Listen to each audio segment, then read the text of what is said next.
Exit forum, we are going to stand for the pledge of allegiance. I'll ask Supervisor Poitras to please lead us on the pledge. Very good, thank you. Ready, salute. I pledge allegiance to the flag of the United States of America and to the republic for which it stands, one nation, under God, indivisible, with liberty and justice for all.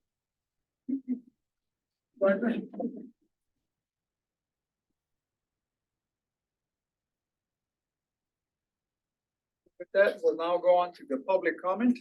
This time is made available for comments from the public on matters within the board's jurisdiction that are not on the agenda. Each speaker will be limited to 3 minutes. Attention is called to the fact that the board is prohibited by law from taking any substantive action on matters discussed that are not on the agenda. And no adverse conclusion should be drawn if the board does not respond to public comment at this time. It is requested that no comments be made during this period on items that are on today's agenda. Members of the public may comment on any items that is on today's agenda when the item is called and should notify the chairman of their desire to address the board when that agenda item is called. At this time, I'll ask if there's any member of the public wishing to make a public comment, and please stand.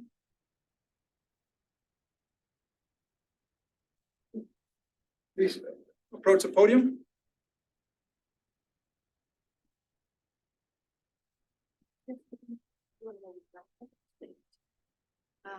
Hola, buenas tardes. Mi nombre es Eduviges Aguayo. Vengo representando a la comunidad de La Vina. Good afternoon. My name is Eduviges Aguayo and I'm here representing the community of La Vina.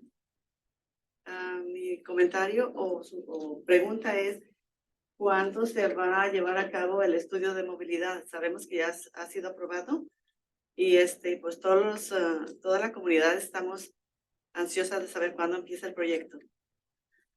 My comment is regarding the transportation study and the mobility study in La Vina. We'd really like to see this project continue to move forward, and we'd like to receive more direct updates. For example, when will this project get to continue and be finalized? Gracias. Thank you. We will make sure that our staff gets a hold of you and we can go ahead and get that update for you as well. Thank you. Hello, my name is Tomas Chaides. I was here before. And I would like to know how are they going to implement the education shops for the mobility. And I'm belong to the permit community and friends. And also would like to know why it's so important to put them on the agenda 2 years before. They're supposed to expire on the 24th. And we're ahead of the time, but I know it's very, very important, but we need to know and we need to be educated about the mobility. And also I would like to know what they are going to do about my community that has been completely in abandoned, completely in disadvantage, and we need to take care of our streets. We need to take care of our sidewalks around the school, speed bumps, and there's a lot of things that the community needs, but this Measure T receives money for it. So I would like to know what they're going to do about it. Thank you. Thank you, Mr. Chaides. Are there any other members of the public wishing to make a comment? Good afternoon. My name is Joanna Torres, and I believe my comment might be on the agenda, so please let me know if it is. It's regarding Measure T. I think we have an update on that at that moment. I think if we'd like to reserve those comments for that, I think most of the comments that were made here today, we can address them there. You have the right, of course, it's public comment, but we would ask that we hold those comments until that item is called. After the item is discussed, I can make the comment. Correct. Yes, we'll open it up for public comment. Are there any other members of the public wishing to make public comment on items that are not on the agenda? If not, I'll ask if we have any members on Zoom. Mr. Chair, no hands are raised. Comments online. And also on the phone? No. Okay. Not receiving any comments. With that, I'll now close public comment, bring this back here, move on to the item 4, MCTC sitting as the Transportation Policy Committee. These are the transportation consent items. All items on the consent agenda are considered routine and non-controversial by MCTC staff and will be approved by one motion. If no member of the committee or public wishes to comment or ask questions. If comment or discussion is desired by anyone, the item will be removed from the consent agenda and will be considered in the listed sequence with an opportunity from any member of the public to address the committee concerning the item before action is taken. At this time, I will ask if any members of my commission would like to pull or discuss any items on the consent. Okay, I'll ask if there's any member of the public wishing to pull or request for discussion on any items on the consent. Do we have anything on Zoom? Yeah, I'll bring that back and request a I'll make a motion. motion for approval. Okay. Second. We do have a motion by Commissioner Poitras and a second by Commissioner Gallegos. Do we have any members of our board on Zoom? Currently, no. Okay, then are we required to do the roll call since we're all here? Okay, then all those in favor signify by saying aye. Aye. All those opposed? Okay, motion carried. Okay, moving on to item 5, transportation action discussion items. Item 5A, MCTC 2023 public participation plan update, public hearing. And I believe this item, Mr. Stone. Thanks, sir. Item 5A is for our update of the public participation plan for MCTC. We update this plan every 2 to 3 years, give or take. We usually look at what we learned in the past 2 to 3 years, and we did a lot of planning activities in the past 2 to 3 years. Our RGP, some of our measure outreach, some of our outreach for our DDD plan, and so on. We like to think about, new ways we can engage people, what we've learned from our engagements, whether they're in person or there's a lot more online engagement as we were in the middle of the pandemic in the past few years. So we look at where we can grow this plan. We also take a thorough look at any new regulations or laws that are applicable to our agency and how we communicate with people. There are a lot of requirements for our agency, everything to the way we conduct our board meetings, noticing to the public and giving them opportunities to speak on each of our items, down to where and how often we do outreach for certain projects and plans we work on, whether they're required by the state or the federal government. So this plan really does look at quite a bit of what those are, and then we outlay a plan with who we need to talk to, in what proper environment, taking feedback on how we can facilitate good engagement. If we're having meetings at night, during the day, and so on. And we put together an update. We had this update out available for public review for 45 days, starting on July 14th, and concluded on August 28th. And we did receive some comments. We want to talk about those today. We worked with DKS Associates, who assisted us with outreach in the past couple of years and assisted us with the development of the update of our PPP, our public participation plan. And I'm going to turn it over actually to Kendall Flint, who's here from DKS, to speak about that. I'm going to pull up a few slides also.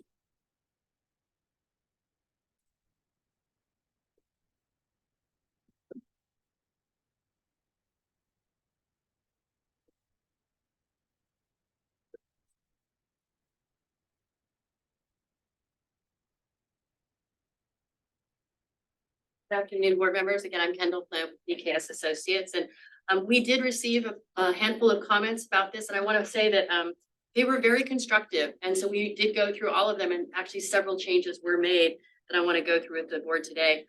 Just to kind of set this up, the reason we have these plans, they're required by federal and state statute, and really from the federal level, they only really care about the regional transportation plan and the transportation investment plans, right? But we know, as I just heard a moment ago, there are other plans, there are other things that the agency does. So this plan is not only for those, but it also takes a look at any type of public process that the board will be looking at over the time that this is in place, and make sure that it's a little bit more specific on the different items that it has.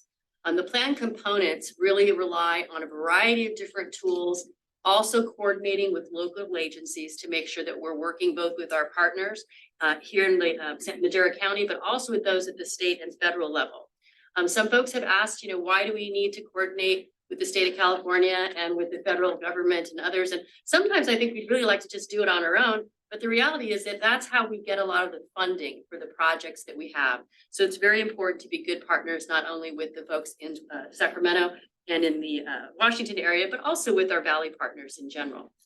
So one of the things we looked at in this is basically equity. And that's basically taking a snapshot of the entire county, because it isn't just Madera or Chowchilla, it is also our eastern area. It is the communities of Fairmead and Lavina, it's other places. So we really want to make sure that when we do these types of things, they are equitable. And as an example, while online outreach is great, it's very difficult to participate in online outreach if you live in a community that doesn't have access to high-speed internet, or you don't have a computer, right? So you need to find the right tools that work for all of these folks at all these times. So under the requirements of the law, we have to make sure that we have adequate notice of public activities. I'm going to talk about that in a second. A review of key decision points in the development of the plan. And what that means is basically what these folks tell you that they want to see or hear, we need to get to you before you make your decision, right? It doesn't do any good to have the board take action on a plan. We haven't already explained what the public wanted to see. And then of course, multiple accessible formats. So as Dylan mentioned, we've gone through this process, we've received these comments, and I'm going to go through some of the ones that were changed. One of our responders had basically pointed out that in the context of the document, we talked about audiences. And an audience for many people is a one-way conversation where I'm speaking to you, but you're not speaking to me. So we changed that language to reflect that to be connections with communities of interest, to indicate that that would be a two-way conversation. And we also put a piece in here that talks about due consideration for constraints due to time or where people live. In other words, you can't expect everyone to go to Oakhurst one day and then get back down here. There are driving concerns. If you're going to have meetings, we're going to talk about Measure T in a minute, but we're going to have to figure out how to get people to and from those meetings to make sure that that works as well. Now, in terms of the timing, this was another one, which I thought was a very fair comment. They're looking for specificity. Well, I said that at the time. Sometimes I trip on it, but what that means is basically, what does adequate and early engagement mean? And so we've quantified this to say for all major planning initiatives, it will never be not less than 30 days before. And for things like public workshops or meetings, 14. And that is a goal. And the reason it can't be mandated is because sometimes we have things that happen, force majeure, whatever, that we have to call a last minute emergency meeting. But the goal is to do this. Now, the exact timelines for a variety of different projects and programs are detailed further in Chapter 4 and Chapter 9. And in the very end, you can see here where we have all these, it's kind of small type, I can't really see it from here, but it is in there, and it basically talks about the number of days that people have in order to make comments or to review documents before they are heard by the board. The transparent process also means that if there is a document or a plan that fundamentally changes, MCTC needs to commit to the public that they're going to bring it back out again for a second look. So what defines that? That means if it's altering a measurable impact on either what happens through an environmental review or in cost, right? So if it's something like Caltrans says they want you to do a slightly different, put a T here or a Y there, if that's not affecting anything, we don't have to go back out. But if we're going to do project one, and then another year goes by and now it's going to be a different project entirely, it has to go back out to the public. So we thought that was a really good piece as well. Talking about coordination, there was a request as to why we had coordination with our local business community as a stakeholder. And the reality is a lot of our folks here live and work here. Our businesses are of course contributing to the economy, and they are also valued partners in terms of goods movement and moving folks around. But one piece that I completely agree with, and I'm not saying we'd put it in the plan, but has been known to happen in other agencies, minimizing the use of acronyms. A couple places have implemented a fining situation, which is then given to charity. But people don't understand RTIP, FTIP, SMRTA, blah, blah, blah, blah. These are all acronyms that make people feel not attached to the project. So we've said in here that we're going to make a conscious effort to reduce the number of acronyms to make this more accessible. Now, this is a really good one, the Measure T Citizens Oversight Committee. In the previous plan, this was listed a little bit differently, and I want to quantify, we're going to talk about this a little bit more on the Measure T item. But this oversight committee is supposed to be an independent body to review funding how money was spent for Measure T, where that money went, and then to, on behalf of the public, check that box and said, yes, we were going to spend X number of dollars on this project. That is where that money went. We'll talk later today about some suggestions we have to improve that process and make it more transparent and a little bit tighter to keep us all on track. But that, right now, we want to make it clear that that is an independent body that does not report to the board, but rather oversees those funding to make sure that they were done correctly. And then, as I mentioned on this one, when we get to T, one of the things we're talking about in T is strengthening the language of the Citizen Oversight Committee, requiring that the jurisdictions provide biannual reports from agencies that get Measure T funds that show exactly how the money was spent, on what project, what contractors they hired, all the different things as you would do in any other business. And other agencies throughout the valley also operate in this manner. And it just makes it a little bit cleaner and easier. And in our conversations with staff at Chowchilla, Madera, and the county, they appear to be right on board with that. And it's not something they were trying not to do. It's just there wasn't an actual process in place that was quite that specific. And we're just trying to tighten it up and make it a little bit better. Finally, on this one, we're talking about performance measures. So when you do an outreach program, you can't say a win is an X number of people. It depends on the meeting. It depends on where the meeting's being held. It depends on a number of factors, but we are going to require that when we do these different events and outreach, and when consultants do that, or MCTC does it, that there are measurements. So we're looking at how many people were reached for each tool. What was the demographic of those folks? Because if we're only hearing from one group and not from somebody else, that's problematic.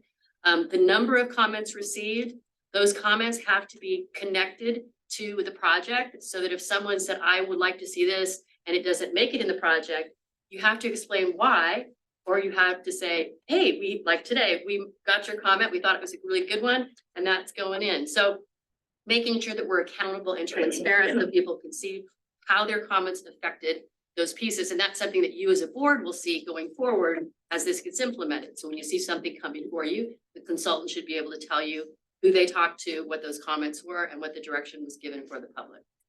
And that really concludes my presentation, but I'm of course available to answer any questions that the board may have before you go to public hearing.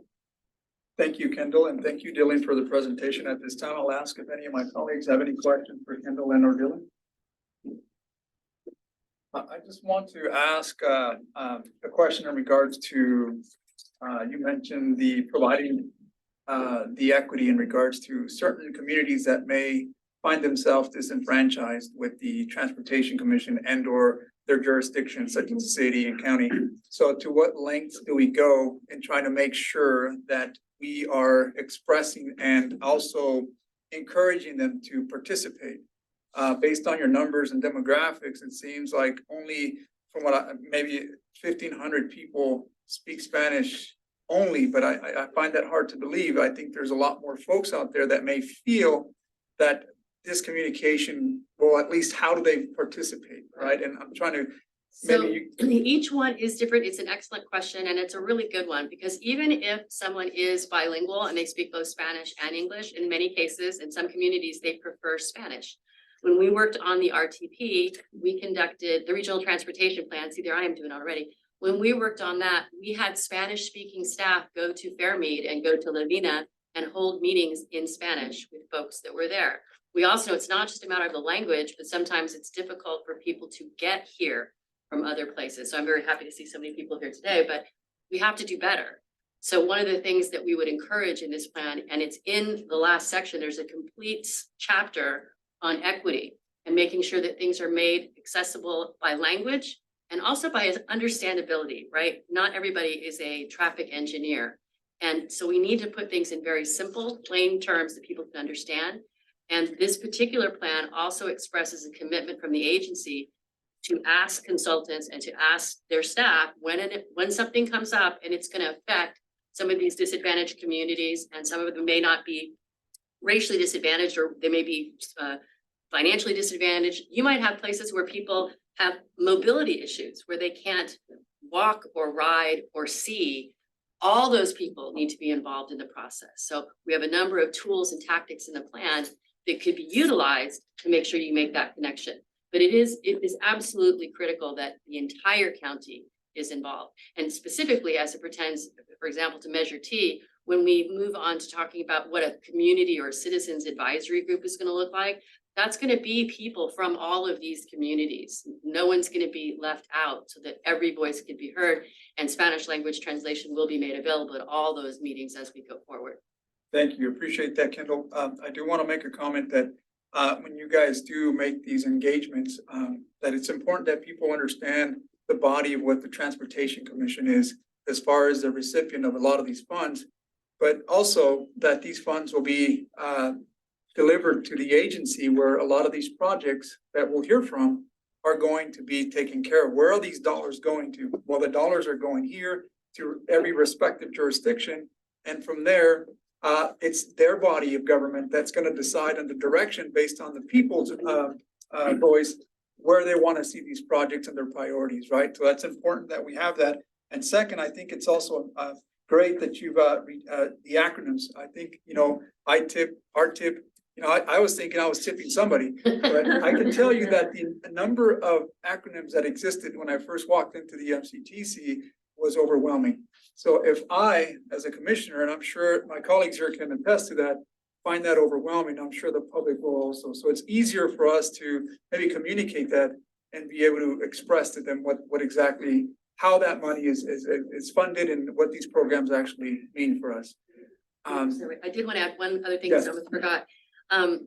There's a very good reason why, besides that it's the right thing to do, to engage with all the diversity of your county.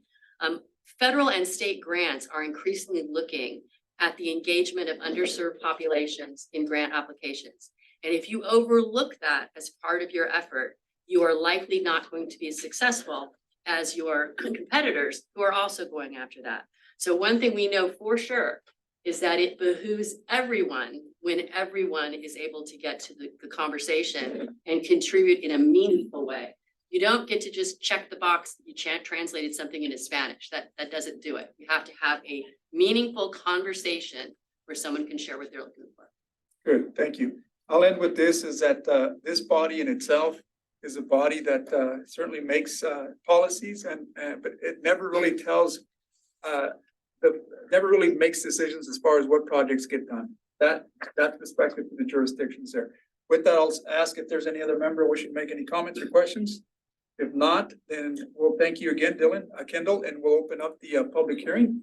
If there's any members of the public wishing to make any comments on this item, please come up to the podium. Good afternoon again. My name is Joanna Torres. And I did want to make a comment related to public participation on the plan update. I like the idea that there was a discussion around translation. I wanted to suggest simultaneous translation if possible. There's multiple agencies that offer that. I think especially like right now, there's individuals here that speak Spanish are not going to completely understand what's going on. And it just delays meetings when it's, you know, speak for a little bit and then the other person translates. So I would just suggest simultaneous translation. I also wanted to suggest meetings in the evening, even if this meeting could be in the evening, because I had to take time off from work, had to actually get into work a little bit earlier. And I mean, it obviously changes my work schedule. I'm sure there's a lot of individuals who would probably want to be here, but because they don't have the same flexibility, they might not be able to make it. But just in general, for public participation in the evenings, I would just suggest that. And then I also, I didn't hear too much, or maybe I missed it, about the way that is being presenting, or the way that the community is being reached. I think I did hear social media or online, and I'm assuming there's like mailings because I think I've seen a couple. But I also wanted to suggest other ways to connect with the community in person. I don't know if, you know, canvassing is even an option, but even going to public meetings or events, if there's like an outreach event that's already set up, and if there's a way to make sure that there's someone there to clearly explain generally, like this is what we're asking, comments or input or whatever it might be. So if individuals are already there, it's in person versus something in the mail that I'm probably not gonna read, or maybe I will. or something online that maybe my internet's too slow and I don't want to take the time to let it load. I think that's it for right now. Thank you. Thank you, Ms. Torres. I will say that, when it comes to the Spanish translation, we do have a request that if there is an item or a TV translation, would be courteous to at least give us 3 days in advance, and we will. But I do feel that whenever we do have these public hearings, they're very important to people. And a lot of the times we may be facing the language barrier. So I think it's important for us to at least get geared to that and have someone here to be able to provide those services. I'm not sure if Kendall or Dylan would like to address any of that, or. I would say two things. In the plan, there's a great list of all the types of engagement that are there. But I 1000% agree with you. It's when you go to the place. I'm gonna butcher this name right now because I don't have the translation, but there's like a Oaxacan festival that's gonna be held in Madera at the end of the, we're going to that. So we're trying to find opportunities, partnerships with faith-based organizations, with the church. If there's soccer, you find going to the community is much better than expecting them to come to us. It just depends on the project as far as the other things go, but yes, I think all those suggestions are well met. Thank Can you. I add one more thing on If translation? you like, Oh, I'll yeah. ask you to come up here. Yes. Thank you. Just another additional comment directly on translation. If I saw the notice that like you'd require at least 3 days notice for translation to be provided. The only comment I'd make on that is that the agenda also only comes around 3 days before. So sometimes like there would be like some conflicting, like residents wouldn't know if they'd want to show up to a meeting until after they saw the agenda. So maybe just inserting like a little caveat if like, I don't know if it would still be okay to request translation services after the agenda was. Correct. Or like maybe switching it to like, you have like a certain number of hours after the agenda is released to request translation services. Certainly. Thank you. And hence why I think when we have public hearings, I think it's important to have someone on standby for that as well. Are there any other members of the public wishing to address this public hearing on this item? Okay, seeing none, I'll ask if there's any members on Zoom. Any unknown is online. Okay, Sorry, yes, just like to point out too, while we have a good healthy group in here today. You guys have events you want to share with us to be at too, please feel free. You know, me and Evelyn, my colleague, you know, went out to Fair Meet on one of the nicest, pleasantest 80-degree July days ever at the fair for the community fair. And we were out there talking to people about MCTC and some of the transit things available. So, and that was because someone said, hey, you guys, there's a thing happening, you know, come join us. So if you have anything too to share with us, let us know. That's great. There was an 80-degree day. in It was July. summer day. in the Dylan valley would I've never remember that seen. believe me.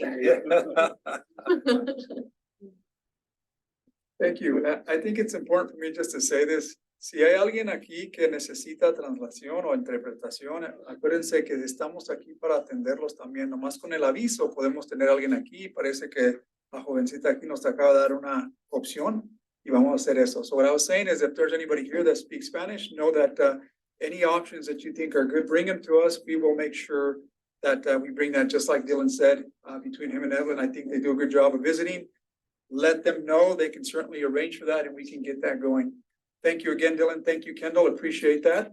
No other members wishing to make a comment on this item. So with that, we can close the public hearing, and we do have an action item before us is adopting the MCTC 2023 public participation plan.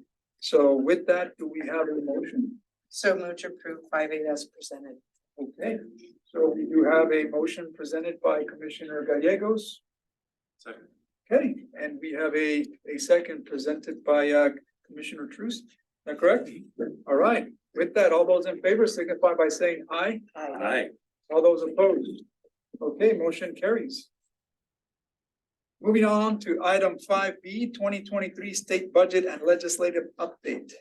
Yes, this is an information and discussion item only. So as you're well aware, is the first year of the 2-year legislative cycle session has concluded. And so with us today, we have Gus Corey. I think we're loading him in right now. And he's going to update us on what bills made it to the governor's desk, what didn't, what were we able successfully to kind of I don't want to say kill, but kill, and which ones we were successful with, because we were successful with a couple of other items as well at the end of the session. And where we're going from here and what we need to follow and pay close attention to. So Gus, with that. Thank you, Director Taylor. Good afternoon, Chair and Commissioners. Can everyone hear me okay? Yes. Yes. Perfect. Perfect. Yeah. Please don't mind the background. I am in my car. It's because I'm in lovely San Benito, where it is 66 degrees for a California Transportation Commission Town Hall meeting here, where Speaker Rivas even made an appearance here to talk about some synergistic issues that we have in the San Joaquin Valley. And so I know we're looking forward to hosting the Transportation Commission next month, where maybe we can have more of a robust conversation based on the previous discussion here. But yes, as Director Taylor said, there's quite a bit. I'll be as efficient as possible. The legislature concluded the first year of the 2-year session on September 14th. Governor Newsom now has until October 14th to sign or veto legislation. There is a bill matrix in your packet, as well as a board report too, for you to follow along. I did highlight a couple of bills in the matrix. We were involved in some legislation this year, which was a carryover of legislation that we had concerns on last year. And that had to do with codifying the governor's climate action plan for transportation infrastructure. This year, the legislation was Assembly Bill 6 and Assembly Bill 7. Both of those, by codifying, not to use the acronyms, but CAPTI, the Climate Action Plan for Transportation Infrastructure, is it would have placed a much higher premium on funding predominantly multimodal options and making completion of state highway projects a lower priority. And we know that with the amount of goods movement that we facilitate on Highway 99, with the safety issues that we experience on Highway 41, and even other important routes such as State Route 233, which a lot of disadvantaged folks use, that we have to maintain the flexibility so that we can execute on our Measure T expenditure plan. And so pleased to report that both of those bills failed to progress. They are technically 2-year bills, which means that they can be taken up next year when the legislature reconvenes. But for all intents and purposes, we do not expect either one of those to move. Given your efforts at looking to reauthorize Measure T, there are a couple proposed constitutional amendments and a ballot initiative that could factor into the outcome of your efforts. So the legislature did send Assembly Constitutional Amendment 1 to the governor's desk. This would lower the vote threshold for public infrastructure projects. So it's not just transportation. It could be housing projects to a 55% vote threshold so that it's consistent with the vote threshold for school bonds. And the legislature also did send Assembly Constitutional Amendment 13 to the governor's desk. And what that bill does is it makes, if there's an initiative that's going to ask for a higher vote threshold, it's asking that that initiative also pass at a higher vote threshold. This is in response to the California Business Roundtables initiative, which has qualified for the November 2024 ballot. And that attempts to make all taxes, general taxes and specific taxes, subject to a 2/3 vote threshold. As you currently know, for a general tax, it's 50 plus 1 in order to have that passed. For a specific tax such as Measure T, or it's for a specific purpose, that's a 2/3. So this initiative that's being proposed by the Business Roundtable, they have to notify the Secretary of State by June 27th as to their intention of wanting to have it placed on the November ballot or pulling it. So ACA 13 was a response to that. So it remains to be seen as to whether either or both of these show up on the ballot. But we do expect all three of these with Assembly Constitutional Amendment 1, 13, and the Business Roundtable Initiative to be on the November 24 ballot. which again could impact some of even your respective city measures that you could place during that time frame. Aside from that, just from a budget perspective, the legislature is waiting on tax collection of $42 billion that's outstanding. And that's tax collection was deferred given the various issuances of states state of emergencies earlier this year due to the natural disasters that we endured. And so we're hoping that we're on the mark so that the general fund deficit does not creep up. And we're holding out some hope that the legislature has some resources. It's about $2.3 billion that they have to spend on infrastructure if the rainy day fund remains at capacity. That may help us continue to fund some of our priorities on State Route 99, et cetera. In the meantime, I'm sure as you're aware, MCTC is going to receive about $20 million from Senate Bill 125 for transit, infrastructure, and operations funding. This is discretionary funding, so you get to decide how you want to spend the money. $16 million of that amount comes through what's called the Transit and Intercity Rail Capital Program. So that's within a 2-year period. And the remaining $4 million comes from a program that's brand new. It's called the Zero Emission Transit Capital Program. So the Valley, the San Joaquin Valley as a whole, to give you context, is receiving roughly $562 million over the next 5 years. And so, working with our sister MPOs could prove to be advantageous to help advance some of your priorities in that regard. And so, I think, Mr. Chair, I'll stop right there, and I'm happy to answer any questions that you or commissioners may have. Thank you so much. Thank you, Gus. I appreciate the detailed update. We do believe that it's 60 degrees out there, but out here, I think we're still hovering above 80, right? Mid-80s. Yep. With that, I'll ask if any of my members here have any questions and or comments for Mr. Corey. This is just a discussion item only, just an update. With that, we'll move on to item 5C. Was there anything else you want to add, Mr. Corey? Is that it? No, thank you so much, Mr. Chair. Thank you. Moving on to item 5C, 2023 Valley Voice, Washington, D.C. recap. This is also just an information and discussion item only. So I think the trip was a success despite our transportation challenges, our travel challenges.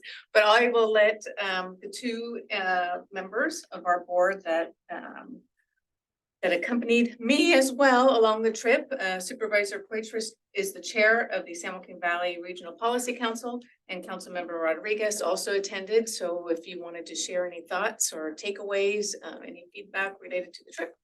I'll allow the chair to start with the comments. Yeah. Oh, well, thank you. Yeah, it was, as Tricia mentioned, I think it was a very productive trip. I believe there were 22 of us that represented the 8-county region from San Joaquin County down through Kern County. For those of you who aren't familiar with the Regional Policy Council, we advocate for the San Joaquin Valley for transportation projects and other things, because if we go to DC as Madera County, we're roughly 160,000 people. But if we work together as an 8-county region, we represent about 4.5 million people. And so that's about 13–14% of the California population. And we have a lot more muscle when we do that. And we work together with common interests. And so it's really great. It's like a family.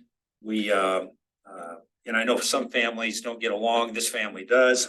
But we advocate for Highway 99 for mainly ancillary projects, because Highway 99 is a state route. But what they will help do is to fund interchanges and other, again, bridges and ancillary projects that maybe feed into 99, but aren't necessarily on 99. We also work with the EPA on air quality. We work for rail funding. And and then also discretionary spending. There's some bills and earmarks and things of that sort. In fact, Commissioner Rodriguez, that was his talking point when we met with the various House representatives in departments like the Department of Transportation, Department of Interior, the EPA, and the White House Government Affairs. And so I think we're making progress. We were encouraged to continue to look for funding opportunities in many different areas, and then deciding how that fits into our state of California. But I think it worked out really well. Commissioner, what are your thoughts? Thank you, Commissioner Poitras. Well, kind of echoing what our chair from the Regional Policy Council said, and going to Washington, you know, a lot of times we come in as a very small entity, Madera County. But when you couple that with 8 other counties, I think now you're forced to reckon that certain Congress people and or senators represent us. And we want to let our Valley voice be heard as well when it comes to infrastructure, air quality, because that's what affects us here. A lot of people don't know this, but major corridor here of 99 runs through our city and it runs through a lot of these counties. And when it comes to mitigating for air quality, I mean, who's representing us, really? If it's 160,000 people in comparison to what you see in these huge urbanized areas like San Francisco and Los Angeles, I think a lot of the funding would be directed there. But because we are a Valley voice of 8 counties, I think that really sends a message that we want to be heard. And in order to do that, we have to come together. And this is why the formation of this Regional Policy Council. Again, my talking points were mainly on discretionary spending.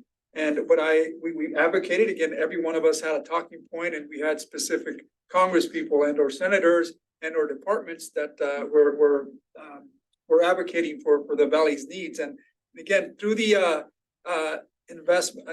Infrastructure Investment and Jobs Act and the Inflation Reduction Act, these were acts that gave us a lot of money, or at least gave us monies to start implementing some of the projects that we have underway. And as Trish can tell you, MCTC also has some of these regional projects that are, but if you cut us because of the Fiscal Responsibility Act that was just created this year because of the debt ceiling, now there's a reduction in funds. And this is kind of where we advocated in saying, you take this lifeblood from us, or you take this bloodline from us, then we can't continue these projects and we can't deliver what we promised to people. And for the most part, we already have certain things underway to establish these projects. So it was a good thing for us to do it as a Valley voice. And I think that's what kind of gave us the edge in talking to these folks. We were received very well. We were able to really meet with all the departments. We may have had a couple that may have called last minute, but at the end of the day, we hit about 95% of our targets there, and we were able to execute that. So I felt very comfortable and really voicing out the concerns of our Valley, Madera, of course, being one of them as well. So I'm not sure if you want to add anything else, or if any of my colleagues would like to add. Tricia? Madera was well represented, as you can tell. Included in your package was a copy of our itinerary and some of the background information related to our talking points and platform, if you will. So I think it was a successful trip this year. Yeah, and I will say that we did get an opportunity to see a tad bit of Kamala Harris as she was walking out of the White House. And one thing that we did do is we represented and said, California, don't forget about California. She waved at us, so hopefully that may have caught her attention. But anyhow, that being said, this is a discussion item only. Thanks again, Commissioner Poitras, and again, Director Taylor. We will move on to item 5D, the Madera County Zero Emission Vehicle Readiness and Implementation Plan. With that, Mr. Stone, take it away. This will follow up on some previous presentations we had earlier in the summer and spring. We've been working on our zero emission vehicle implementation and readiness plan. Really since 2001 we started. We did a lot of the work in 2021 and 2022. We've wrapped up all that work this summer. Just want to talk briefly about that plan and some of our next steps as well. So why make this plan? Well, as you've probably seen or heard, pretty much everywhere, if you're ever on the road, there's a lot more zero emission vehicles traveling, and that's in large part because there are more and more policies being enacted at a federal level and state level. So look at different alternative fuel sources to petroleum-based fuel sources. So zero emission vehicles is one of those. And a big reason for that is to reduce the pollution we create from everyday travel. In California, it's estimated over 40% of the CO2 emissions are from the transportation sector. So if there's a successful shift to something like zero emission, that can help put a dent in the pollution that we are creating. In 2020, Governor Newsom signed Executive Order N7920. This executive order called for by 2035 in California, all new passenger vehicles and light trucks need to be zero emission engines. And the same holds true in 2045 for heavy and medium duty vehicles as well. So that was 2020, and we started this plan not that long after, because that's not that far away when we think in transportation world. It sometimes takes a long time for projects to come about, but we wanted to get a plan going now and be really thinking about this for our region, what it's going to take to get where we need to be in a position where we have the infrastructure in place that could accommodate a change to the fleet. So that's where we worked on this plan. We worked with UKS Associates for the past 2 years on this, and their team, as well as some of their sub-consultants. We really looked at where we are now as far as what's infrastructure is on the ground, and then projected our conditions in the future, or how much will the population grow, where is development going to take place, how do those things relate to travel activity and travel behavior?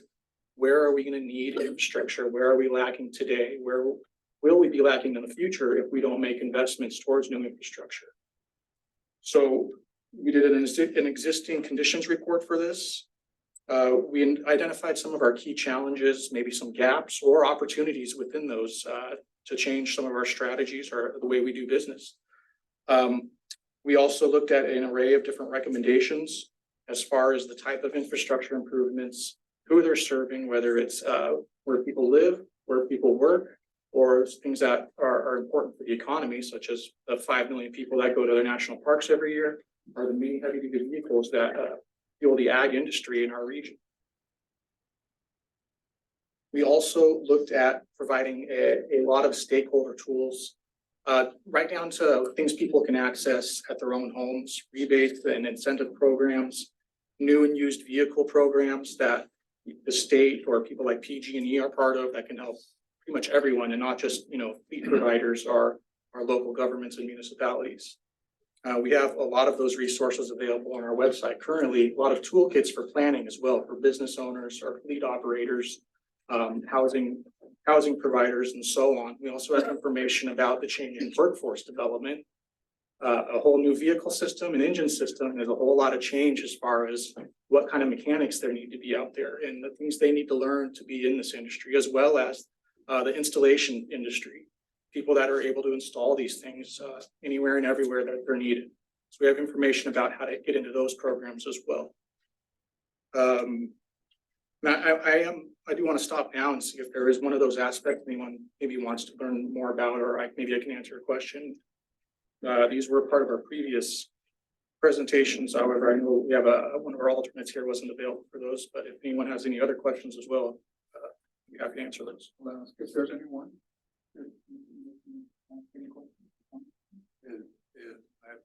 Yes. Does this include first responder vehicles?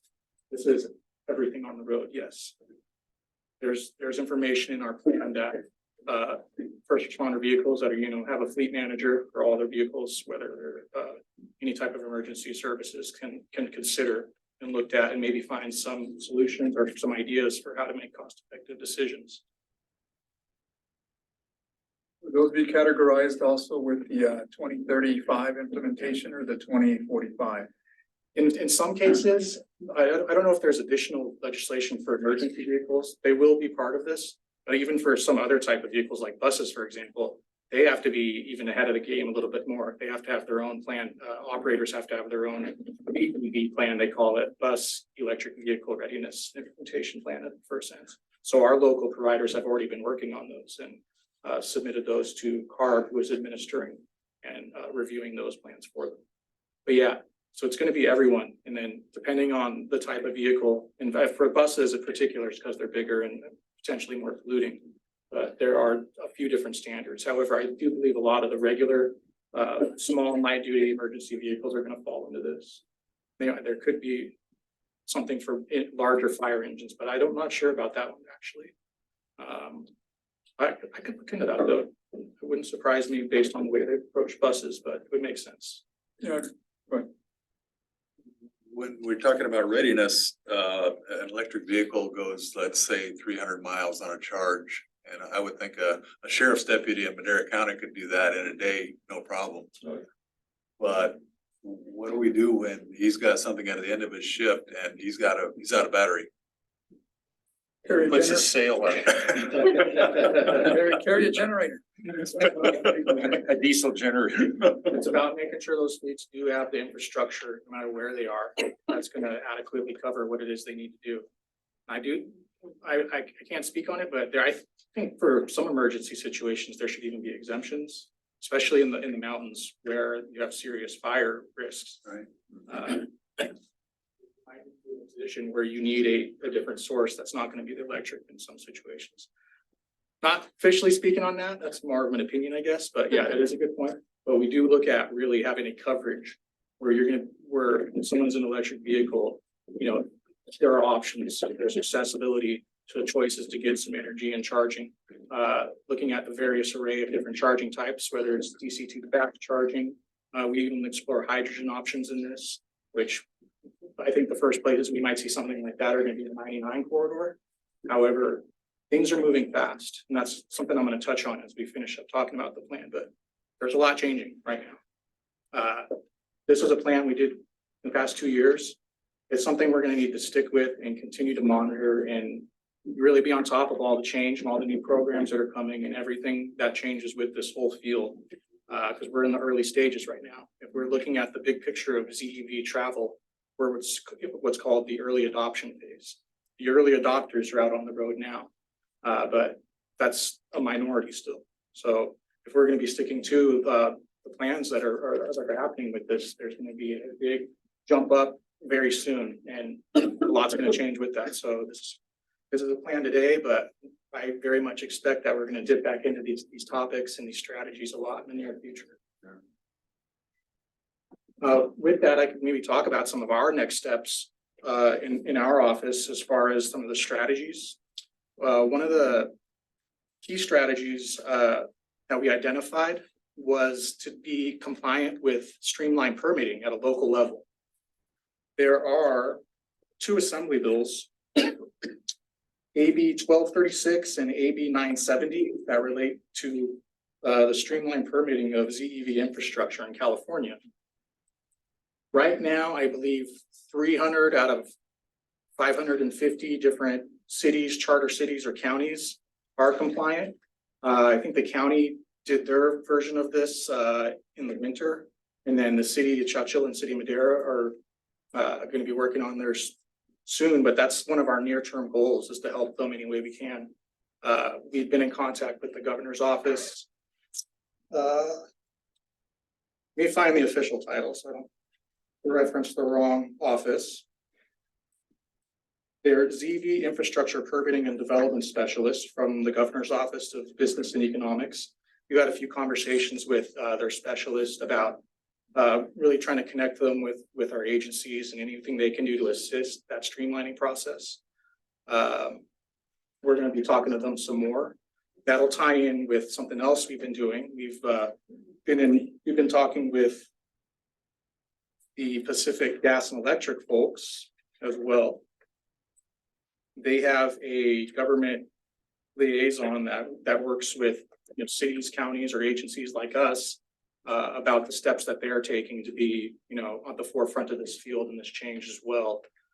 We want to continue talking to folks like that and some other important partners to this and form what I guess we would call either a summit or some kind of collaborative. We can meet biannually and have a select group of people that we want to focus on certain topics with to make sure that we have a revolving system where we're always bringing the latest information to our stakeholders, to the people that are implementing infrastructure, or in some cases, new programs available for the public, new rebates or new chances to incentivize getting a different vehicle. So we're looking to do that here and host that at our agency twice a year. looking to do the first one late in fall or early winter. We might have a focus on that streamlined permitting topic as our first meeting, along with some other topics we're still working on with partners. But those are gonna be some of the near steps that we're taking near term. With that though, if there's any other questions, I can answer those. Do we have any other questions? I do have a comment though, you know, I know that we're going through this readiness and trying to get this plan ready. But to Commissioner True's point is like when you have these emergency vehicles, our partners providing the power ready as well, you know, because this infrastructure for power of the grid, you know, at times when you listen to, there may be a power outage, you know, those kind of things concern me. 11 years is just right down the corner. And for us to get there, I'm sure we're gonna be ready with the implementations that we have. The question is everybody else ready? And what I mean by that is who's supplying the power, how are we getting the power? As it is, at certain times, we hear about just not enough substations and or power supplies. So sometimes that's concerning. Emergencies like some of those fires, you know, Yes. were caused by some electrical infrastructure, and that kind of took electrical infrastructure down in some areas. And certainly not to throw any of our partners under the bus or anything, just, you know, these are questions that I think the public would have, and I know I have, is to make sure that when we do have this plan ready, you know, is everything else ready? It's not just some, maybe a variance or an exception that may happen if we're not getting to that point, but thank you again, Dylan, I appreciate all your That's why it's comments. gonna be important for us to really always kind of be with this and, you know, rolling with the changes, because I think there will be changes to and new programs that come along very often. And that's. Thank you, appreciate that. Is there any member of the audience wishing to make a comment on this item? If so, step up to the podium. Do we have any members of Zoom or phone call? We get any comments? No hands are raised, Mr. Chair. This is an action item, so I'll wait for a motion. I'll make a motion for approval. Okay. Second. Okay, we have a motion by Commissioner Poitras and a second by Commissioner Gallegos. All those in favor signify by saying aye. Aye. All those opposed? Okay, motion carries. Moving on to MCTC sitting as the Madera County Transportation Commission. Item 6, reaffirm all action taken while sitting as a Transportation Policy Committee. I'll make a motion for that. I have a motion from Commissioner Poitras. Second. I have a second from Commissioner Gallegos. All those in favor signify by saying aye. Aye. Okay, moving on to item 7, administrative consent items. As we all know, these items are on the consent, considered routine, non-controversial by MCTC. Staff will approve by one motion if no member of the committee or public wishes to comment or ask questions. Comments or discussions are desired by anyone. The item will be removed from the consent agenda and will be considered in the listed sequence with an opportunity for any member of the public to address the committee concerning the items before action is taken. At this time, I'll ask if there's any member of the public wishing to comment on any of these consent items. Okay, seeing none. Chair, we have not received any comments. No hands are raised. I'll bring it back to my board. So move to approve consent items. Motion from Commissioner Gallegos. Second. Okay, second from Commissioner Cruz. All those in favor signify by saying aye. Aye. All those opposed? Okay, motion carries. Moving on to item 8. Administrative action discussion items. There is none, so we'll move on to the MCTC sitting as the Madera County 2006 Transportation Authority. Item 9, administrative consent items. Are there any members of the public wishing to address this board? Questions? Pull out any items from the consent items? See none? Mr. McNeil, do you have anything? We have not received any comments or hands raised for this consent. Hearing none, I'll close the public comment. I'll bring this back to my board. I'll make a motion for approval. Do you have a motion from Commissioner Poitras? Second. A second from Commissioner Gallegos. All those in favor signify by saying aye. Aye. Aye. All those opposed? Okay, motion carries. Moving on to item 10, authority action discussion items. Item 10A, Measure T renewal update. This is what we've all been waiting for. So as you are all aware, you've met individually with Kendall or someone from my staff, potentially Troy or Dylan, regarding Measure T and the renewal effort.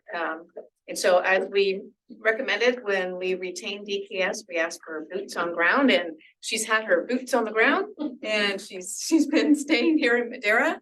And the goal here is to engage the public, kind of shelve our last process. Let's do it right this time, I guess is the words that we are using. And we are working real hard to engage the public. You mentioned that she mentioned earlier, trying to find other opportunities that we may not have been aware of, that we might be able to tap into, going to the fairs and the booths in the park and fall festivals and what have you, but also forming a citizens advisory committee and a technical advisory committee with the task of gathering all the input and feedback we receive and preparing an investment plan that we would be able to bring before the voters. So with that, Kendall has more of an extensive update for you regarding our next steps and some information that she's gathered for a fact sheet that she's prepared to share with you all. And so, Kendall. And I'm so glad so many of you stayed for this part because it's important. So Measure T, I'll be coming to your board meetings through probably next spring, so you can know what's going on at any given time. Just wanted to remind you that the board of directors authorized an education program with regard to Measure T. So to be very clear about that, my staff and our sub-consultants that we're working with, we are not asking anybody at this time to support or oppose. All we're doing is saying, this is what Measure T has done in the last now 17 years. This is what would not happen in the next 20 years or whatever it is that passes. So it's just a factual piece.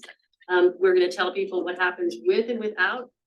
We met with all of the local jurisdictions as well from their public works departments and with their administrators. And what's really interesting is one of the things we're going to be able to do is demonstrate a projection in 20 and 25 years of pavement condition as an example, both with and without a measure of some sort. So people can make their own mind about what they would like to do or not. So just as a reminder, Measure T has already generated $156 million and is expected to get to 217 by the time it sunsets in 2026, 2027.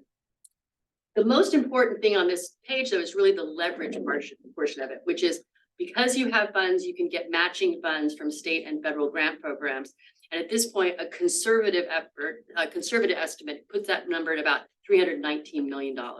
So together, you can see that's basically $500 million that came into the area that would not have otherwise been here had the measure not passed.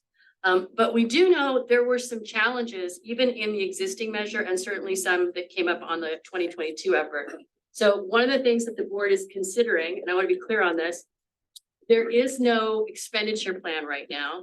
There is no specific direction for putting a measure on the ballot in 2024.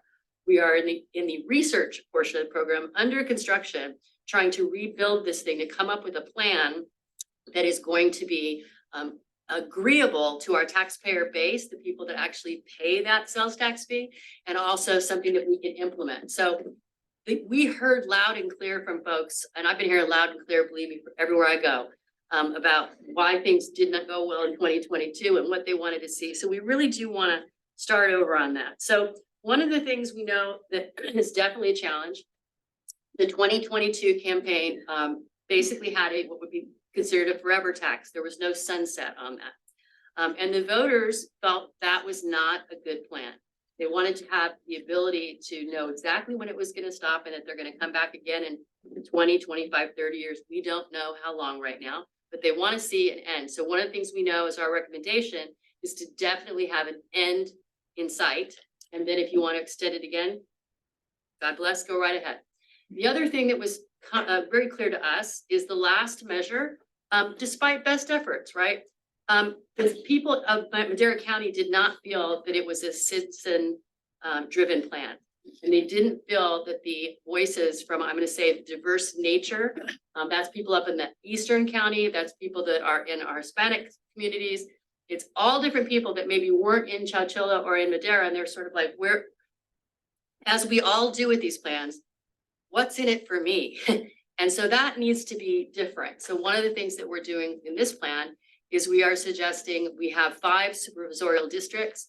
We're gonna take 4 people, must be resident, must be a citizen from those areas, and that's gonna make up our citizens advisory committee. And when I say advisory, they are going to build the plan. So we're gonna facilitate that discussion. There's only so much money that can be spent, and we'll have a robust and I'm sure spirited discussion about where those funds are gonna go. If we wanna make sure that everyone has a seat at the table. And when I say everyone, I do mean specifically, we will have Spanish language real-time translation at those meetings because we're hoping we're gonna get some folks from this community to sit on that. I'll talk about how to do that in just a moment. The other thing to note, just to make sure everybody's clear, the 2022 expenditure plan that was presented to the voters on November of 2022 ballot is gone. That is gone. So this is a completely blank slate. We're starting over, and the citizens group will determine how much money goes to local streets and roads, how much goes to bike and pedestrian things, how much goes to transit, how much goes to regional projects. It'll be their decision. Now, concurrently, while that's happening, obviously, we're working with our public works departments because there are some needs that they have. Just as an example, the city of Chowchilla gets 30% of the necessary funding for its local road maintenance projects from Measure T. So obviously, we've got a vested interest, and also the city of Madera and the county. But the percentages will be developed by the, by the Citizens Oversight Committee. Now, that's the Citizens Advisory Committee that will be putting together the plan. I shouldn't say advisory, the development committee. But as I mentioned previously, one thing that's really important and is lacking, and I guess I'm saying this twice, so I apologize for being repetitive, but it's important. The recommendation is that the Citizens Oversight Committee is an independent body of Madera voters that is looking at the bills, the receipts, and matching up the money that flows through Measure T to the money that goes to the local agencies to see exactly how they spent it. And while there is no evidence or inference that anything was done on the wrong way, thank you, previously, we just feel that it's when you're taking taxpayer money, there is a responsibility for an agency to show what you're doing with it. And I don't know many people, and I think it was clear in the last election, not many people are comfortable with saying, we trust you. You know, you're a nice guy. They don't want to do that. They want to know where it went, and they want to know that it's going to all these communities. So the language will tie that up. So it will say specifically how it's going to be spent. It will require the cities and the county to provide that documentation. And if they do not provide that documentation, or if there's something we find that is not correct, then the funds will be held in escrow until such time as they provide that documentation so that we can have a better enforcement. And we have discussed this with staff at the cities and the county. And this is something that we all do already for Caltrans grants and for other things. There's nothing that's, you know, weird about it. It's just pretty normal course of doing business, but it will be in the measure we think. Now, in terms of what we're doing right now, we're really talking with people about what Measure T has accomplished, what was done, and even acknowledging things that didn't get completed. Over these next few months, we're going to be doing a number of meetings. We're also open to coming to anywhere to make presentations. So I'm sure you're going to see us a lot of events. Tuesday of next week, I'll be at the Chowchilla City Council meeting. Saturday, we'll be at Madera Old Timers Day. Wednesday, the 4th, we'll be at the Madera City Council meeting. We'll be at the Oakhurst Fall Festival from the 6th through the 8th. And Guelaguetza. Working on it. We're gonna do that event with our Spanish speaking staff on the 8th. That's a really cool event. By the way, it's the first time that's been held in Madera, and it's gonna be really fun. I'm bringing my Oaxacan nightmare animals. But if anybody has information about events or opportunities, please share them with us, because we're right now in the process, of course, of setting these up to get out in the community and talk to people about what they want. We're also pushing now for the formation of the recruitment of the citizen oversight advisory body that's going to develop this. So you have to be a resident. So there will not be any staff, and there will not be any elected officials, because all the elected officials can do their things by voting on their side. But this is a citizen piece. We'll be having representatives from 5 supervisorial districts with 4 people representing each. Within that mix, obviously, we're trying to get people who are Spanish. We're trying to get seniors. We're definitely going to have at least 1 student, maybe 2. When I say student, probably a college age student. We definitely want to have a really representative slice of all of the people in Madera. So we're going to be matching that against the demographic data we have and socioeconomic data we have to make sure that we're absolutely getting. I know a few people have said, well, you know, how are you going to pick these? We're going to send out information shortly about how you can apply. So if you would like to do it and volunteer for your community, we encourage you to do that, or reach out to me. I'll give you some information in just a moment. We're going to create a new Measure T website to share not only our process, but the committee's work. And I think that was one of the things we also heard is that the committee is going to be meeting. It's not going to be like a public meeting, but we do want to make sure that the public has access to all the information, right? And they know what's being discussed and what's being considered so that they can share and provide their input if they need to do that. So definitely looking at opportunities to talk with community groups and again, throughout the county. My contact number is up here. That's Kendall Flint at dksassociates.com, my phone number. And I am available on, much to my husband's dismay, I'm available on nights and weekends. So if it's not convenient for you to business hours, you can call me after 5, that's fine. Troy probably would say maybe, I don't know. Yeah, he would. But we really do want this to be a community-driven plan, a community-driven process.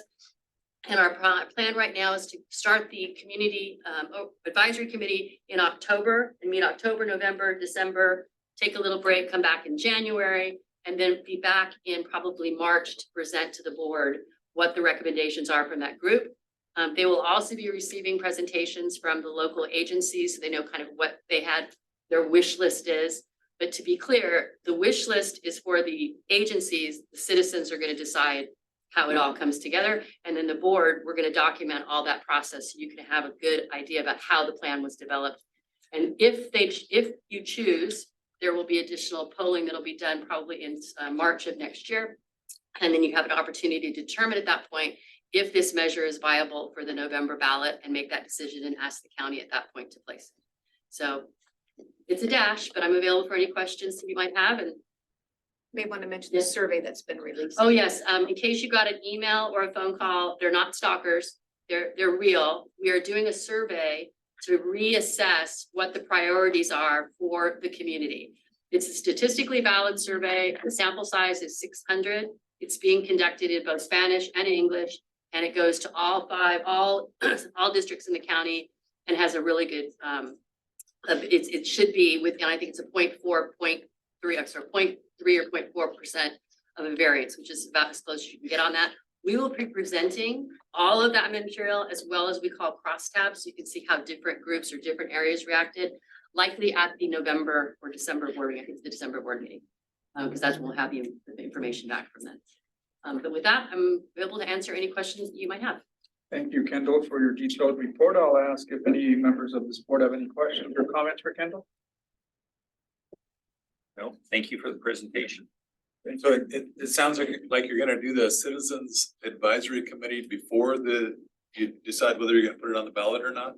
Well, we have to have something to put on the ballot. So that committee is going to determine what the plan looks like. So when we go to ballot, we'll have language in that basically specifies the percentages of each type of expenditure, the allocation per agency. And then to the extent that we can, if there are specific projects of a regional nature or specific projects that someone wants to make sure are clearly in the plan, then we need to make sure that happens. And so one of the things that was, some of the feedback we got from the last piece was that, you know, there really wasn't a connection. Like some people would go to a meeting and they didn't feel like their request was listened to. So in this case, the reality is not everybody is going to get what they want, but everybody should get something. And so we're trying to make it a little bit more transparent and open. So after that after that group develops that plan, that'll come to you. We'll probably test some of the elements of that again with the polling in March. And if we feel that that's a viable piece, then we'll come back and say, well, you know, based on what the group has come up with, we think that that will be something that the voters would be interested in. But just to reiterate, we're not at this point saying vote yes or vote no. We don't have a plan. We won't have a plan until the public tells us what it is. Thank you, Kendall. Anyone else wishing to make a comment? Mr. Chairman. And also she provides a fact sheet. So you have a fact sheet before you that explains some questions that might have been raised in your interviews. Perfect. you have a question? You want Yes, to? sir. Thank you. I guess a question for maybe Kendall, I don't know who can answer this, but so you said you guys are doing polling now? So is that polling gonna be included in this committee? Yes, The data from that? Yes. As part of the process of evaluating, okay. yes, right. absolutely. Thank you. At this time, I'll ask if there's any member of the public wishing to make a comment, and please stand. Again, this is the item on Measure T renewal update. Good evening again. My name is Joanna Torres. I appreciate a lot of the information that was shared because I attended quite a bit meetings and both just community meetings and then official meetings where this is discussed. And a lot of the points that you pointed out was a lot of the same information that I kept hearing over and over. There's a lot of community members that are really disillusioned with the way that things have been done. So I do appreciate that it's being acknowledged. Most of it is being acknowledged. I do appreciate that. One of the things that I wanted to suggest, or I guess just to consider or ponder on, is I worked on a number of variety of campaigns. And most of those campaigns are specific to like regions or districts. It's not as large as the county. So I'm thinking about those campaigns and what it took to educate voters and get input and all that good stuff. And it sounded like from now, it sounded like it was gonna be like 6 months of this committee drafting something and then bringing it up to the county board of supervisors for consideration of whether or not it should be at the ballot in November. I kind of feel like that's a little bit rushed, just based on my experience, which is not a lot, but Madera County is kind of big. And then just thinking about those comments that I kept hearing over and over about the dissolution community who really feels like they were, like they ask, they make requests, they point out issues that are being done, issues that are in their communities that doesn't get addressed. There's been representatives that make comments about this community is, you know, they're taking care of, but in reality they're not. So there's a lot of that going on in the community. So keeping that in mind, I kind of sense like since the sunset for Measure T is my understanding, it's not 2024. My suggestion would be to consider, ponder, or keep in mind that it does take time to really do authentic community outreach and authentic community input. And although, of course, we're not all gonna get everything we want, it's not a perfect world, but at least to show that, hey, we really are trying, maybe giving it more time if it's not gonna sunset in 2024. Just the only comment I have regarding this. Ms. Torres? Seeing this information seems to me that in the past 50 years that I've been here in the United States is the most important information that I've been receiving. And I repeat again, our communities that they're in disadvantage. I see money, I see numbers of where the money goes. So on the past 20 years, Madera received, well, I say last time that I was here that they received in 10 years, $120 million. But I don't see any improvements in my community that is in the disadvantage. Lavina, I've been working in there for the past, well, I was there a few times, but I know Lavina for 25 years. It's exactly the same. For me, it's exactly the same. We, the people, deserve better. Thank you.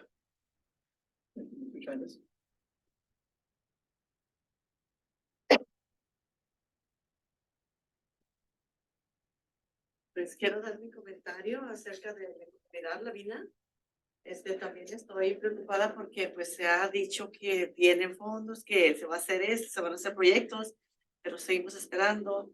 Queremos ver acción, queremos ver que se haga. Y con eso de la contaminación del aire, pues yo pienso que es correcto que los carros y todo contamina, pero también en el área donde nosotros vivimos, desafortunadamente, Sí. Si quieres dejar traduzco. I'm going to translate up to this point and then we can go back. Hello, I'm here to represent my community and give my comment on this item. I agree that there's a lot of actions that need to happen, but we really would want to see is action because we see a lot of programs and we see a lot of money in these presentations, but we want to see actions and regarding air quality. Sí. Quería comentar de que estamos rodeados, en la comunidad de La Vina, está rodeada actualmente por muchos cultivos de frutas, de almendros, de nueces, de toda esa clase de cosechas que están ahorita precisamente en ese tiempo levantando. Y se está haciendo mucho polvo, se está levantando mucha polvadera. Y estamos conscientes de que ese polvo levanta químicos del piso, de cuando se fumigan los árboles, y estamos teniendo esa preocupación, ese miedo de que estamos contaminándonos por los mismos químicos que están levantándose por medio del polvo. Y hemos pedido que se haga una valla alrededor de la comunidad, porque la comunidad ya ha crecido bastante, pero la mala cosa es que sembraron cultivos que antes no estaban. Cuando construimos ahí las casas, no había cultivos tan cerca, ahora hay cultivos pegados prácticamente atrás de los patios, patios traseros de las casas. Entonces es toda una polvareda. Y queremos como que se haga una valla protectora alrededor, que se retiren esos files, esos cultivos, o se haga algo. My community of Lavina is actually surrounded by almond orchards, and right now, actually, there's been the cultivating process, and something that we've asked for years is for there to be a barrier around the homes between orchards and the agriculture in our communities. And while I've been there, what we've actually seen is that orchards have actually been planted closer to where the residents' homes are. And instead of getting barriers, we're seeing orchards that are being placed closer to homes. And now there are some orchards that are literally like right to the back of residents' homes. And we are aware that all the dust that is carried off and lifted off the floor is also drifts into our communities, and that is also affecting air quality. Thank you. Okay. Thank you. And then I'll give my own comment. Hello, everyone. My name is Sandra Oliva, and I'm a policy advocate for the County of Madera with Leadership Council for Justice and Accountability. And I'm here to also to provide comment on the public outreach process for Measure T. And I think it was very appropriate, very adequate that today that there was also the presentation on the public engagement for Measure T. And something that really stuck out to me is that there is a whole section on equity and what does that mean? What does it mean to have an equity-driven process when we're doing outreach and when implementing these type of processes? And I have here also a list of things that we've heard from community members that we've had conversations with from Lavina, Fairmead, the city of Chowchilla, and the Foothill residents. Some things that just folks have suggested that they're interested in seeing are afternoon meetings, written notices of meetings at mailed out, translation services, initial educational meetings on what Measure T is, door-to-door outreach or canvassing, partnership with communities, organizations for outreach, video recorded meetings that are uploaded to rewatch, coordinating calls or meetings. That way folks are able to see how they can get to these meetings. I know that some people here carpool today, and that's why they were able to make it to the meeting. And then targeted locations to do outreach with multiple rounds of outreach. So I think we've learned that public outreach is something that has to be iterative and repetitive, and something that I'm looking forward to seeing, because frankly, I'm here out of concern as well, because we know that there isn't a decision made yet on whether this measure will be presented in 2024 or 2026. But if it is to be presented in 2024, I understand the importance of it and why it's used to leverage funds. However, if it's going to be in the November 2024 ballot, right, it needs to be submitted to the Board of Supervisors in August. And before it's presented to the board, there has to be a discussion that has to be done by June. And I do feel like we're in a bit of a time crunch. And I think you said that the committee would start in October. And if we have 5 districts that need to be represented and 4 people from each, that's a total of 20 people. And my concern is that we're already midway to September. I don't know if we would have 20 people ready to represent the entire Madera County. And that's my concern at that. I think previously, outreach was gonna happen starting in the summer, and we're already halfway through September. So it's my concern that there will be a rushed process, but I'm looking forward to seeing all the measures and programs that were recommended today, because I do agree that public information is necessary before the board drops anything or anything gets approved. And there needs to be concentration and equity driven measures when doing any of these type of work. Thank you. Do we have any other members? Yes.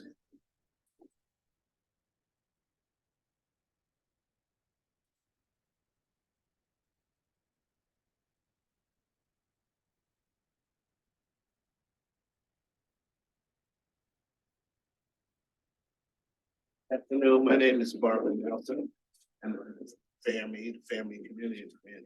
And I like, they're getting ready to do, I'm kind of like, Thomas, we've been here before, I've been here a while. And Fairmead is a community that's been left behind.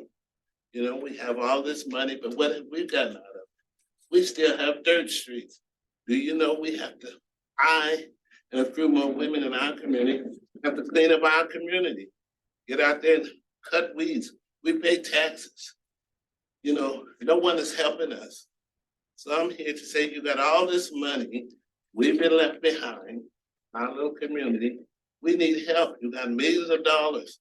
So I'm glad someone's gonna look at this. I hope you get people from all these little communities and put on your group so we could have a voice in what's being done in our communities. Thank you. Thank you, Barbara. Are there any other members of the public wishing to make a comment? If I may, I'll make a comment on my own. I think time is of the essence. I think we all understand that there is an urgency for this measure because over the last 30 years, I think this measure has been imposed as a self-help. We've imposed this measure on ourselves to be able to provide the additional funds needed to be able to get to those roads, those potholes. And each of those monies are given based on the population of the jurisdiction, Madera County, Madera City, the city of Chowchilla. Each of them will get their respective parts based on the population. That's how the formula is calculated. So then those funds then are generated through that jurisdiction. And that'll be a conversation that people, residents from Madera can have with me and Councilmember Gallegos. We want our potholes fixed. And that is what we're gonna take at the city of Madera, likewise at the county and Chowchilla. But the timing, the reason why I think the timing is important is because we've become data-driven folks, right? Everything's data-driven. If we look at this last election that took place, it's a midterm election, especially not a presidential election, but we saw that the turnout, regardless of the measure, was very little. And that has a big impact on how those dollars can affect us. So I think it is important to consider maybe a presidential election only because the strategic of it, that more people are apt to going out to vote versus not. If you look at the voting material that's given out to you, they give us so much stuff out there. And quite frankly, you start, well, where did this come from? And it's a lot of information condensed for you to do in one sitting, right? So the reason why I think it's important, and I think Kendall explained this, is why we want to get more people involved in this, engage with the community to know the importance of it, and you making the decision. You drive the decision. You drive where you want to see these funds at. Do you want to see them more on regional projects? Do you want to see them in your local streets and potholes? That's going to be a decision that you decide on how we allocate those funds. But at the end of the day, it would be difficult not to have any funds. And then we cannot continue to provide the maintenance and operations that we already do and depend on. We depend on a lot of those funds, especially for the city of Madera. I can speak on that almost 50% of those maintenance and operation funds are utilized by the Measure T. So it's very important. I think timing, again, I appreciate the fact because we do have to make sure it's not done in such a matter of time that it crunches, but that we do it in a very smart way, but at the same time, we also informative way. We inform people, then they know exactly how these funds are touching or how they're tangible to their communities. And I think the timing of it is very important because if this measure doesn't pass again, then what is the effort of us trying to do it again in a midterm? If we already saw the numbers here, how likely is that to happen again? So I think timing is important. Again, that could be an argument. I just think that presidential elections, for some reason, just looking at the data, more people are apt to vote. And again, that's my opinion. not necessarily the opinion of others, but I would like to share that and why I think it's urgent that we jump on it as soon as possible. So that being said, I'm not sure if there's any other comments. If not, then we can certainly wrap up this item. But thank you for your participation. Every single one of your comments is noted. And I'm sure that Kendall and her team will certainly reach out to you guys and make sure that we get you to participate, that we do it right this time, so that the people have the direction as far as where you want to see these allocations go. With that, thank you so much. I appreciate your comments. That'll close our, this is just a information and discussion item. There may be direction. We're good. No comments. You good? Okay. So at this time, are you asking for direction, Ms. Taylor? Is there any? Only if you had direction that you needed to provide us, so no direction is requested from the staff. So it looks like Kendall has already given us an idea of what's going to take place, so thank you. With that, we'll wrap up item 10, moving on to other items. Number 11, miscellaneous items from staff. Yes, I have a few items here. First, I'd like to introduce a new staff member. She's a senior regional planner here, Natalia Austin. She comes to us from MCAG, which is Merced County Association of Governments. She's put in over 20 years there. And so we are excited and happy that she's joining us here. She lives in Madera. And so we are welcoming her to our team. She's had a couple of staff reports in your agenda this month. She started in early August. And so welcome, Natalia. And I thought I'd offer her an opportunity to say a few words. Awesome. Hi, everybody. I'm really glad to be here and part of the MCTC team. As Tricia noted, I am new here to MCTC, but I'm not new to the transportation planning world. I started in '99 at MCAG and had a very focus with GIS, Geographic Information Systems, and also unmet transit needs and active transportation. But as most of us do, we think about our lives and think about what can change. And I thought, well, maybe I could reduce my vehicle miles traveled. And so I reduced my commute from 66 miles a day to 1.6 miles a day round trip for my to go to work. So I'm really happy to be here. I've lived here for 20 years, since 2003. And so I'm happy to be part of this team and happy to see where I can help MCTC and the Madera region with their goals. So Welcome. thank you. Welcome home. Yeah. Thank you. Thank you, Natalia. So as you heard earlier, we had the California Transportation Commission joining us here in Madera, October 17th through the 19th. Your staffs have been incredible to work with, as well as yourselves. We're trying to prepare some videos and presentations, want to provide some an opportunity for the commissioners to see Madera. We want to showcase Madera. We'll have a tour and some dinners and reception. So you'll be receiving some invitations related to that. And so that's in mid-October, October 17th, 18th, and 19th. The next item I wanted to mention is I just wanted to let you all know and to see if your availability is we would like to move the November meeting date to November 29th. Kendall mentioned December, but I think November 29th, we are usually dark in December. So November 29th would be a date that we'd like to move it. We originally were going to meet the day before Thanksgiving. So this would be the week after Thanksgiving. So if maybe we can send you out an email to see if you're available that particular week and then move forward with changing the date accordingly. Can I vote on that? Last time we were real late on the night before Thanksgiving. I know, last year. we did It was that, like a right? 3-hour We did meeting. that? I'm just saying. We had pumpkin pie. You get pumpkin pie. I had 2 slices, but the meeting was so long, so Yeah. sorry. And then finally, I would really, and heartfelt thanks to my staff. They have stepped it up without even me asking. Over the last month, I've kind of been preoccupied with other things. And so they've kept me in the loop. They've moved forward with Measure T. We had calendar filled with meetings that we knew we could not cancel. So including Kendall, everybody has made it seamless for me to kind of step aside a little bit while I took care of some other business. And then, so I'd like to thank them all, every single one of them on staff. You have a great MCTC team. And so I'd like to thank all of them personally. publicly.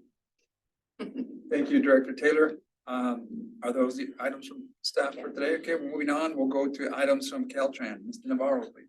Thank you, Mr. Chair. Good afternoon, members of the commission. A few updates. We're still waiting to hear the awards for the Clean California Local Grant Program Cycle 2. We're hoping to hear last week, so now we're here and it's still in the governor's office, so we should get announcements hopefully this week, if not next week. I think there's about 5 that came from the Madera region. I think 2 from the city, 2 from the county, and I think 1 from Chowchilla. So looking forward to those announcements. We did get announcements earlier in the month for the Sustainable Transportation Planning Grants. We had our most successful year as a district. We have to say, so a lot of money coming in for some very meaningful planning studies here in the region. And want to highlight one that Madera County was successful in getting for their Oakhurst area mobility plans. We're awarding $522,000 to do a study in the Oakhurst area. So excited to announce that. Today is the last day to apply for the Reconnecting Communities Highway to Boulevard. And we're about a week away from that federal Reconnecting Communities program for that cycle closing. Had conversation with the city. I think the city is looking to pursue more for the Madera 145 looking at both of those programs with their consultant. We did successfully submit 2 grant applications that were Caltrans led. One was for the Madera High Speed Rail Amtrak station. We put in a grant for $90 million through the federal program through MEGA, and not in Madera specifically, but we did put in a grant for Tulare 99 as well. To complete the segment through Tulare City. So kind of going with that theme of trying to finish the 99. So looking forward to see how those turn out. For the 99 corridor plan, we did have a kickoff meeting on August 24th. Had about 100 individuals that did call into that meeting, so very well attended. We're starting to have conversations on doing our additional outreach for that corridor plan. So more meetings to come. As far as projects, South Madera 6-lane project. Still having conversations about opportunities. Appreciate the conversation earlier about zero emission vehicles. So we are looking for opportunities to incorporate that into that 99 project. We have talked about with part of the 99 corridor plan as well, looking for ways to brand that corridor with clean fueling options like hydrogen and electrification as well. As you're probably aware, talked about the STIPs earlier in the ITIP. We are having a conversation with headquarters as well. They should be announcing here shortly. But we did request to have environmental funding for the section to the north of Madera for Avenue 17 to Avenue 21. We're very optimistic at this point, but we'll feel better when the announcements come out. Our team continues to work on the Madera 145 downtown projects. We did do a task order with our design consultants work on that project that was approved back in August. Still same schedule. Like I said, we did push it back slightly just to incorporate those additional features the city wanted to see, like the wider sidewalk, to make that much more stronger community presence through that area of downtown. So we're looking for construction activities, probably spring of 2025 on that project. We continue to work on the 99233 interchange project. So environmental was achieved PA&ED August 1st. So now we're working on design and right of way. And that project should be ready to advertise in April of 2026. We'll continue to work with the city of Chowchilla, looking for opportunities for different grant requests. The Cottonwood Creek Bridge project, continue to work on that. They are working on the southbound bridge that currently we anticipate that part of the project wrapping up in October.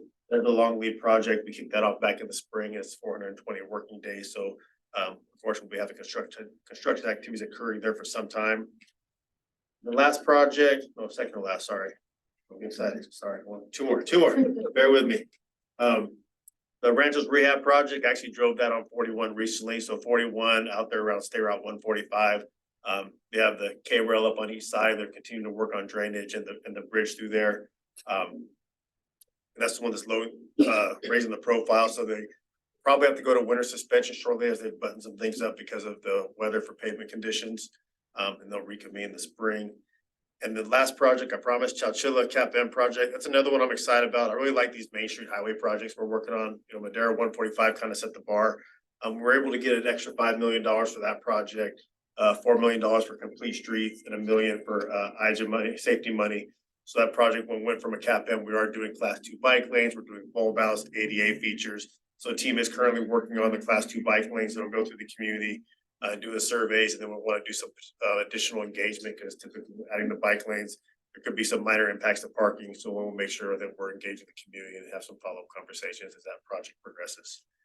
That project, we should be wrapping up environmental on that in June of next year. And that completes my report. Thank you. Thank you. That was very long-winded. And I can recall as to why we dragged that meeting out last year was because all the projects that Caltrans is doing, and they're actually completing these projects, so it's good. Thank you, Mr. Navarro. Appreciate your update. Are there any questions for Mr. Navarro? Just like to say, I would never apologize for that list of projects. Thank you. Not at all. I was really excited because a lot of these started off with planning grants. And it's like some Madera 145 was the first one. Then we did the 233 through Chowchilla. And these planning grants are meant to actually turn into quality projects through the engagement process that we go through. So we're seeing a lot more of these Main Street highways, a lot of focus. I mean, we talk a lot about 99, but these highways through the downtown communities are important as well. Quick question, you mentioned the 99 233 project is gonna advertise in April 26. What does advertise exactly? So advertise, basically put it out it's ready to package and put out for bid. So the process will take another. And that once we secure construction funding, so that's a project, we have kind of a phase 1 and phase 2. You know, the near term is doing the roundabout at the ramp intersection. Not a lot of concerns about getting funding for that one, but I think we're looking at the more holistic, looking at the structure as well. And so we've been working with MCTC in the city. We've been going after different grant opportunities, so we don't have to phase that project and hopefully deliver it. Yes. Mr. Navarro, question. I had a lot of comments and I drove it Monday. It's really unbelievable how weeds grow in just cement, but on the 99 in town going to Fresno, we've got weeds up and down both sides coming through that medium island cement where it's just amazing. And they're almost taller than the wall. So just FYI, we can get somebody out there to kind of clean it up when they have a chance. Yeah, I'll talk to Mr. Soto's team. And they're not cannabis, by the way. Good way to it's actually been joking about that. Now I'm gonna I want to commend Mr. Navarro because he did say some earlier. A lot of times when we're trying to get funding for certain projects or at least grants to start the process of assessing, you know, Mr. Navarro was very instrumental with the downtown project, and because of him, we were able to get a grant. And again, we gave that to Mark Thomas. Mark Thomas then established a report for us, of which we are now implementing into this other Caltrans. So I just want to commend that for his work. Thank you so much, Caltrans, for the partnership that we had. So I appreciate that.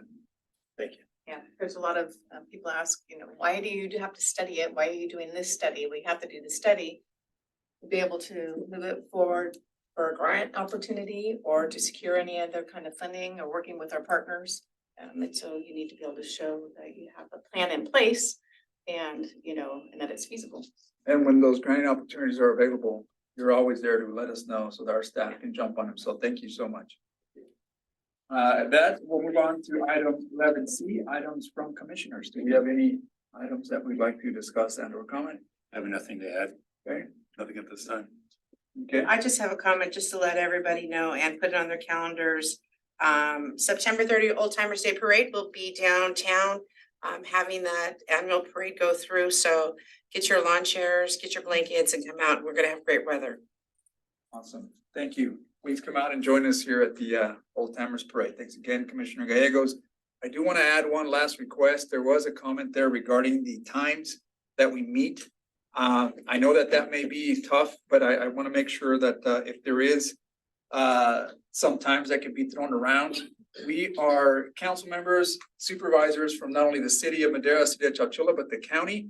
So, and we have our lead agencies. This is a planning agency, so we come together at 3 o'clock to try to make that happen. But if we can accommodate, we do have Zoom now. If we can provide maybe some type of monitors and or computers alongside with some internet capability to some of these centers that may want to be part of our transportation commission meetings.